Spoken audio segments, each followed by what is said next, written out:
God desires to protect and provide fullness and wholeness, but say it with me, His way. How does He do it? By you and I being in Him. We're going to come back to those scriptures, but the boundaries speak to sanctification. Sanctification has nothing to do with the clothing that you wear, although a person who's sanctified is more modest in their clothing. Because God is working on the inside of them. The sanctification has got nothing to do with your makeup, how much you have on, your rouge and your lipstick. Although a person who is sanctified is modest in their apparel and their makeup, no doubt about it. But sanctification speaks to your relationship. It speaks to your relationship with God. He sanctified you, washed you in His own blood. That's why He said a little bit later in this scripture, He said, well, I think we need to go there. I'll go back to my King James now. 1 Corinthians chapter 6. Let's all go there. Y'all getting some out of this?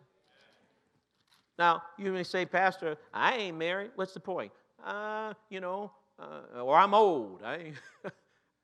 Or I don't have that kind of a pull on me. I got some temptations, but that ain't one of them. So what are you talking about? You got a grandson.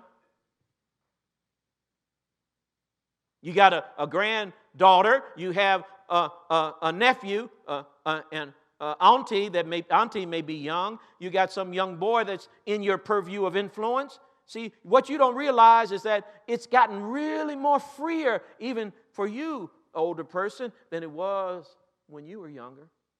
A lot more wilder and freer. I remember when. Boy, you always can tell somebody when they're getting old, they start talking about the old times, the good old days or whatever. I remember the time when TV went off the air. I remember that. I know, Atara, that sounds crazy. I know it sounds. There was no such thing as a smartphone. None of that existed. The personal computer came out in 1983. So TV went off the air. But now, you can pipe into your smartphone 24/7, whatever you want. There used to be promiscuity and all that stuff you used to pay for. Not anymore. You can get it free. Right in the confines of your bedroom when your spouse is asleep.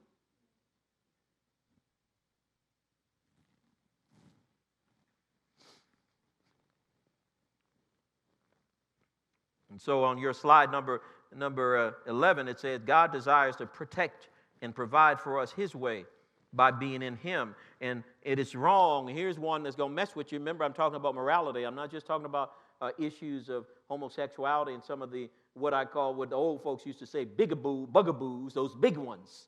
Those big ones, the little sins is my line, but sexual immorality and homosexuality, that's the big sin. How many know God don't like lying any more than He likes homosexuality? You're going to see that when we look at the list here in a moment of what they are. But it's wrong, as you see on your handout, to cultivate sexual sins for others outside of marriage. And it's wrong to cultivate sexual desires in others. What are you talking about? See, what God is interested in, remember, He loves you, and He wants to provide for you, and He wants to protect you. And so Jesus said, He blew their mind now. He says, even if you look at a person with, Jesus. Even if you look at a person with wrong intent, it's wrong. It's a sin. Somebody said, what am I supposed to do? Am I supposed to take my eyes out? He had something to say about that too. You got a problem with your arm? Oh, Lord, how am I supposed to live? How am I supposed to live? This is crazy.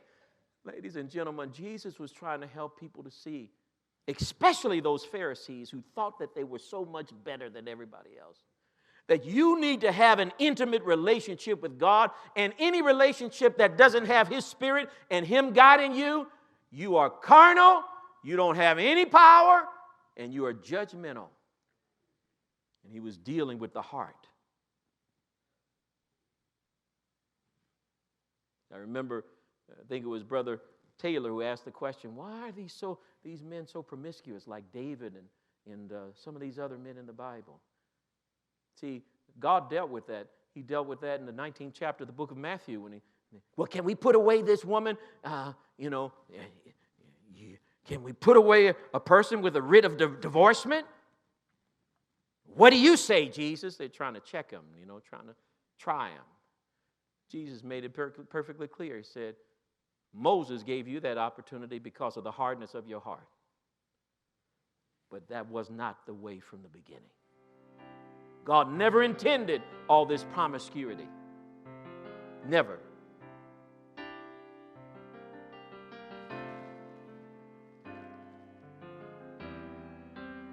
It's wrong, not only, I said, to cultivate sexual desires for others. We're going to say, well, how are you going to live? We're going to get to that in a moment.